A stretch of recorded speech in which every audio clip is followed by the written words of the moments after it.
Bakit importanteng tumatawa? Number one, scientific muna tayo. Pag tumatawa o nagiging masaya tayo, our own body, sarili nating katawan, produces happy hormones which is called endorphins. And endorphins, for your information, is a natural pain reliever. So pag masaya ang katawan mo, masaya ka, masaya utak mo, masaya ka, naggagawa ang katawan mo ng endorphins.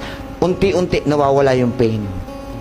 Kaya pag may masakit sa inyo, huwag kayong manonood ng drama. Naapektuhan kayo mentally and emotionally. Hindi nyo napansin, nanonood kayo ng drama, alam nyo ng artista yung gumaganap, nagagalit pa kayo sa kontrabida. Sinabi naman ng Panginoon, sabihin natin, Proverbs 17:22. Hoy, may sinabi ho kayo, narinig ko ang sabi nyo, laughter is the best. Sabi ng tao yon. Ang sabi ng Diyos, Proverbs 17:22.